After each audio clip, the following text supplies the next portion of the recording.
CID police పార్కుని చుట్టుముట్టారు. Chandrasekhar ఆజాద్ని arrest చేయాలి తన స్నేహితుడితో సహా. కానీ ఆజాద్ భరతమాత ముద్దు బిడ్డ పోరాడతాడు. తన దగ్గర తుపాకీలో 6 బుల్లెట్లు ఉన్నాయి. తన స్నేహితుడిని జాగ్రత్తగా తప్పించుకొని వెళ్ళిపోమని చెప్పి తన స్నేహితుడిని పంపేస్తాడు. స్నేహితుడికి గార్డ్ ఇస్తాడు. అంటే స్నేహితుడిని ఎవరైతే కాల్చే ప్రయత్నం చేస్తున్నారో పోలీసు వాళ్ళని తొదముట్టిస్తూ 3 బుల్లెట్లతో 3 పోలీస్ ఆఫీసర్లని చంపుతాడు. ఈలోగా మిత్రుడు తప్పించుకున్నాడు.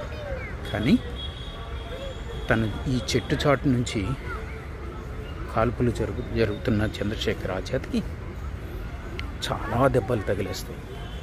ఎందుకంటే 4 వైపుల నుంచి పోలీసులు ఉన్నారు, అందరూ కాల్చుతున్నారు.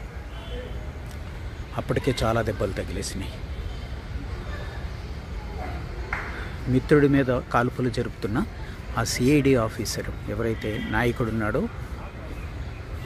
ఈ దాడిలో నాయకుడున్నాడో అతన్ని చేతి మీద కాల్చుతాడు. ఇంకొక పోలీసు డిఎస్పీకి దవడ పేలిపోతుంది. సో అప్పటికి 5 బుల్లెట్లు అయిపోయినాయి. 6వ బుల్లెట్ మాత్రం ఉంది. పార్కు నుంచి మిత్రుడు విజయవంతంగా తప్పించుకుని వెళ్ళిపోయాడు.